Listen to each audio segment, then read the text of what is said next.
Ernest, how are you? Hello, I'm fine, thank you. How are you? Yeah, me too. Me too. Good. Thank you very much for joining the podcast. How are you doing? I'm fine. Yeah. Ready, How's ready for challenges. how's the business going? Uh, slowly, but I hope well. All I right. Cool. I mean I Uh, mean we don't have a business yet. It's just an MVP that we're doing minimum viable product, and we are just starting. all right. All right. Cool. So the session would be basically based on questions. So we'll have just a friendly conversation about what you do. We'll talk about Estonian ecosystem, how startups are being treated in Estonia. What do you think about the treatment against you, and what do you think are the downsides and upsides of the industry here? So I think we can start just with the basics. What do you think like the inspiration came from when you wanted to start for Filter? Where did it Uh, come from? yeah, I'm a chemical. I'm um, I'm a food technologist, Mm-hmm. biochemist. So I studied biochemistry and food chemistry, All right. and a lot of my friends are checking food for unwanted ingredients like preservatives, food coloring, and so on. And Okay. a lot of my friends are weight watching. So it's a topic that I have competence and I felt needed. So I thought that why not making an app? Okay. So everything basically came from the problems. Uh, but Yes, why Estonia? I mean, why not the other countries? I What's was. the difference? Yes, I was born in Estonia. I live here, and everything is quite accessible. I mean, Hmm. the digital solutions, the uh, uh, uh, the ecosystem, All right. uh, it works. So why going elsewhere if it already works here? Okay. Sounds good. So the ease of doing things in Estonia made you start the company here. Okay, that Yeah, sounds cool. because Um, look, I have talked to a guy just 5 minutes ago. We agreed that he would join our team, the okay. development team, and I'll send you the NDA. I'll send him the NDA, and he'll sign it with the Estonian ID card and send it back to me. It's so easy. You don't have to Yeah, meet him in person. yeah, That's and the yeah, he will join our team in just an hour. okay. Cool. But one of the questions that really interests me is how do you differentiate yourself from other applications, and if there is a competition in the market that you enter? Yes, sure. There is a lot of competition. Well, we are the food scanner, and there are quite a lot of food scanners based on different technologies. Many people Hmm. check the calories, or some check for allergens, or maybe some people check for religious restrictions like halal Okay, or kosher food. And exactly. yeah, and we are so-called universal tool, so that our technology lets us uh, manage basically anything that the client wants. Yeah, I think that that makes things clear. I'm not a huge fan of all these food applications, but there are a couple of them that I use to build the nutrition plan uh, um, for eating. And with being a founder, basically means you have to get out of the ramen diet, like eating healthy food so you can function during the day. But yeah, I like the stream of your application. and the problem it tries to solve. But can you tell how you put all everything into practice when building the MVP? Uh, um, what was the challenges, and what do you think the founders could overcome these challenges with solutions that out there in the industry? Well, the main challenge was that I am not technical. I am a food chemist, and Okay. I needed an app. And there was a company that told that they will uh, they will make an application um, with very specific languages used, like Kotlin and Hmm. Swift for front end and Python for Okay. back end. Okay. And it was a bit well, they said that they will manage it, and they couldn't. They Okay. started but didn't finish. And when I was searching for companies or people to continue, I had either to start everything from scratch, or Hmm. in order to save the work that already has been done, I had to order expensive development from several specialists. All right. Got it. So, as I understand, you took the outsource uh, uh, approach rather than Yeah, because you didn't have a team, right? I didn't have a team. I had an idea. I have Mhm, a little bit of money, but mhm. as it turned out, it wasn't not enough. It It's was expensive. Yeah. yes, it was much more expensive than I thought, and actually having a team from the beginning is uh, it's very important. I understand. I understand. So, from your story, uh, I can conclude that you have a co-founder issue. You couldn't find the right co-founder. The question is, uh, do you think that the finding the right co-founder is the common and a real pain point in the industry? And if you were the person who would search for a co-founder, what approaches would you use to overcome the challenges? I really don't know. I cannot answer this because yeah, if you need the best of the best, you need Okay. somebody that can change the world with you, that Mm-hmm. has time for it, that has Mm-hmm. talent for that, and competence. And people with competence and talent are very hard to find. Exactly. Um, so you're saying that it's hard to find, but would you think of a place or search for a place where you could find a co-founder for yourself? And Uh, if you did, what was your main issues in doing that? well, there is Y Combinator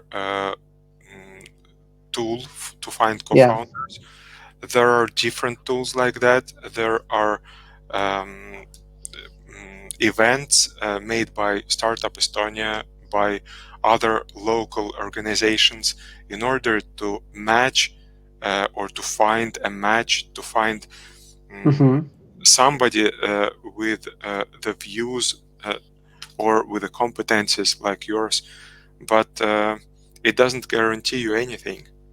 So, Exactly. Yeah.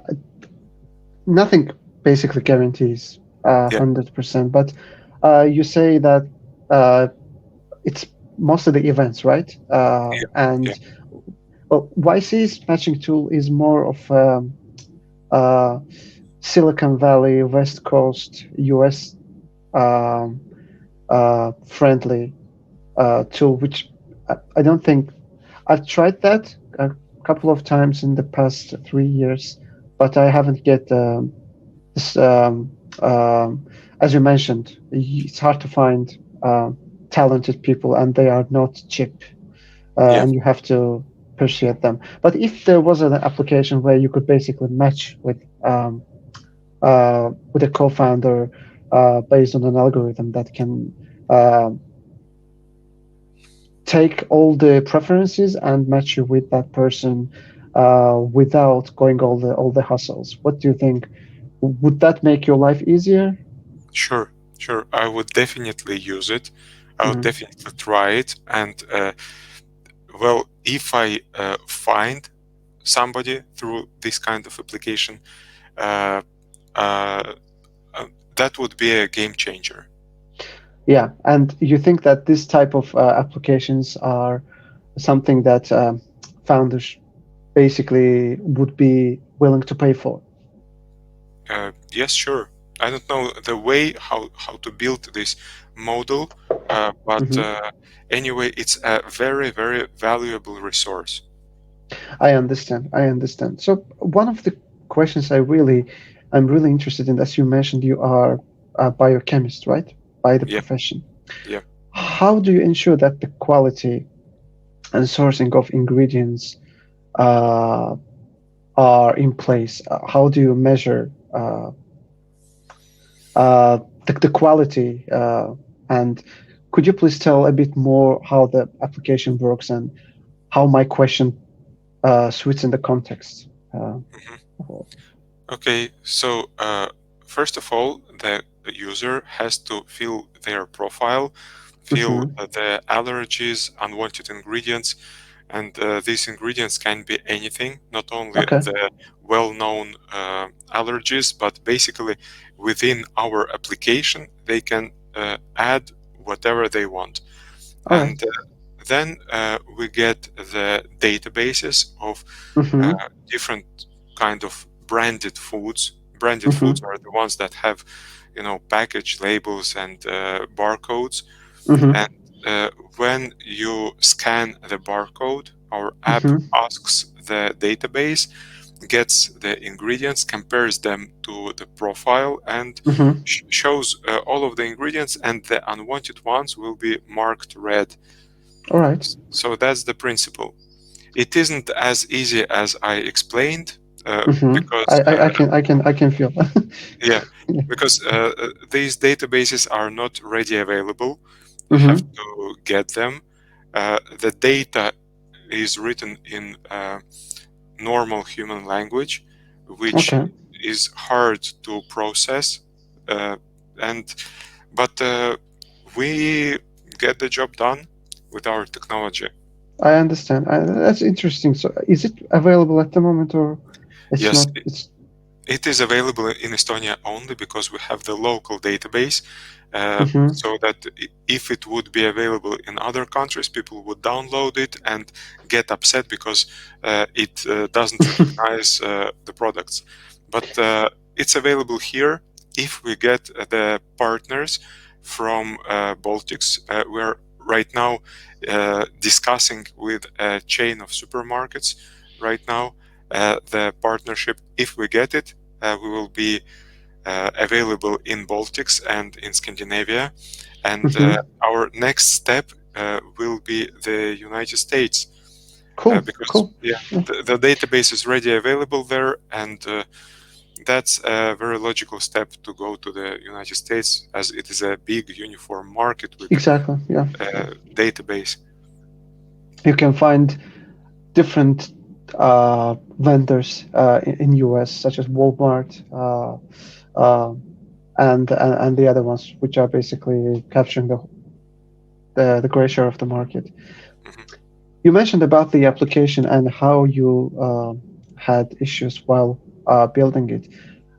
What interests most of the founders, I think, is how to get at the first feedback from the customers and how to build the product alongside with it. Or um, some people are thinking of building the product first and then selling it. What do you think would be uh, the best route, and what route uh, in fact worked for you?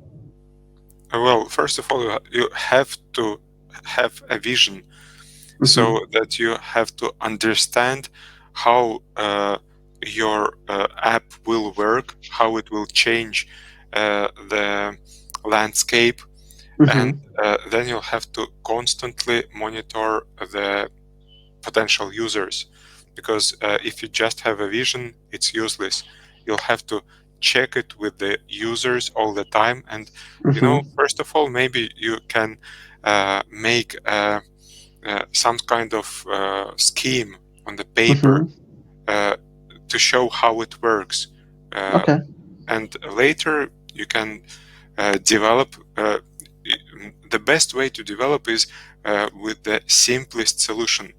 Simple, Mm-hmm. not the best design, not the best logics, but as good as you can. Cheap, cheap and dirty. Something something crappy, but something that works. Yes, and test it all the time, testing with the focus group so that they will give you feedback. Sometimes their feedback is not that not that precise. It means that Mm-hmm. if you follow their feedback only, you'll get nowhere, because Okay. people they don't know what they want. They want Mm-hmm. 100 features, and if you start doing all of them, you will be lost. You'll have to maintain your focus and Exactly. understand what the users need, and build step by step.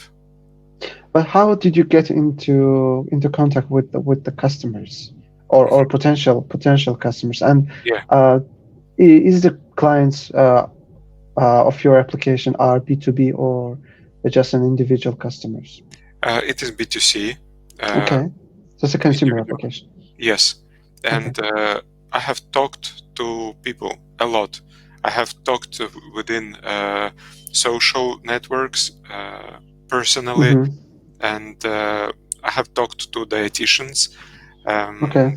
to people that have allergies, and uh, all of the time I had approval or disapproval of some hypotheses. Okay. Okay. I understand. Um, that's an interesting overview because most of the time founders think that just it's enough just to build the product and it's going to be used by everyone, which I think haven't worked in our case, which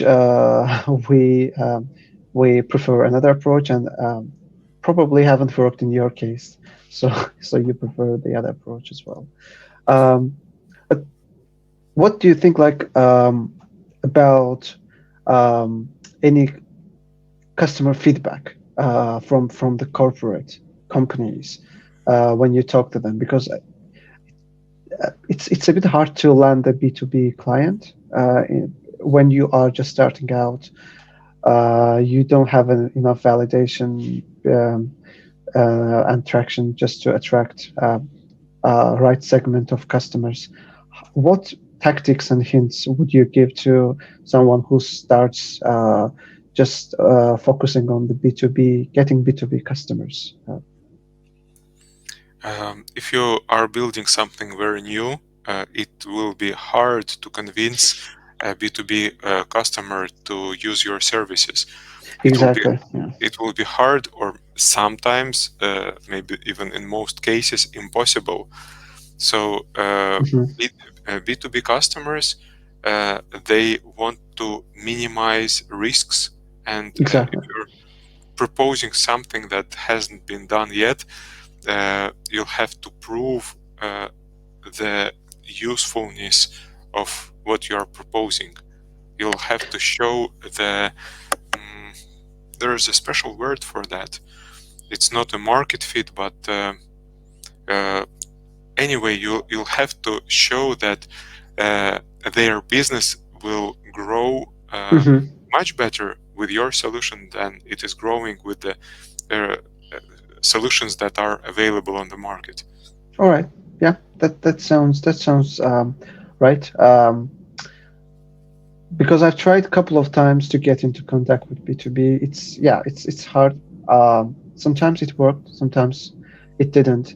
But the only thing I think can work with B2B is B2B clients is to have rock solid uh, connections and network, which can intro you.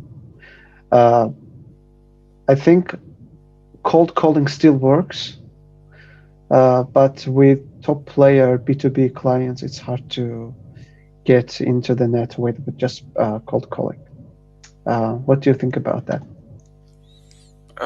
Maybe, maybe because people tend to not turn their a lot of their attention to uh, Hmm. queries that come from unknown people.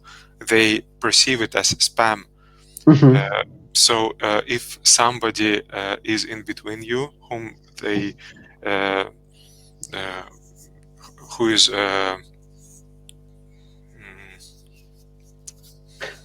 Who is a bit uh, not known in the market? yeah, yeah. Yeah. So anyway, if yeah, cold calls don't work that good, but sometimes they do. Sometimes they do, Yeah, that's but the magic. you will have to show right from the first sentence from the start that you are useful. Well, cold call work if you name people by name, person by Hmm. name. If you start with something that is valuable for the company, for their company, uh, Hmm. and you'll have to do your homework. Yeah, Then, I can I agree on that. yeah. Definitely. Yeah. All right. For the final touch, what can you recommend to starting for the new starters? What do you think that can help them? At least I know probably you haven't reached your final final goals, but at least you can recommend something, I guess, that can help them when they just start out. I think that the most important for the startup founder is to understand that uh, you will not be magically a winner. You will have to uh, be persistent for a long time, and sometimes you'll have to pivot. Sometimes you'll have to change your idea, and Hmm. by the end, maybe you will have to sell it, so Hmm. that it is not that you some some startup founders say it's my child, I have made it and Yeah, I will be with it forever. that's a bit wrong. Yeah, it But doesn't work like that. yeah, You'll have to make changes according to the market response. uh, exactly. you'll, Yeah. you'll have to take people into your team, the co-founders and the investors. You'll have to give them part of what you have done, part of Hmm. the equity, part of the shares, and the rights Hmm. associated with that. So it's a teamwork. I understand. Yeah, I have the same thoughts on that. Just one addition is to bootstrap in the early days rather than going to the VC route because uh, I I can feel that not every business is a VC backable business. You have to meet certain criteria and requirements just to be supported by VCs. But starting with sales, I think it's one of the killing factors for a startup. If of course they they don't have any other choice, I would say. Yeah, I think that's pretty much all for today. It was my pleasure to have you. Uh, we're going to have different sessions with different people in the industry, both in Estonia and the US, and I hope that new starters and maybe some customers, your future potential customers, would enjoy your conversation and get in touch with you. Yeah, I hope we can have another conversation when you have achieve Yeah, maybe yeah, sure. sell the company Sure. or another milestone. Well, thank you very much, Ernest. Thank Thank you. you, Yeah, bye thank you, bye. thank you. Bye, bye.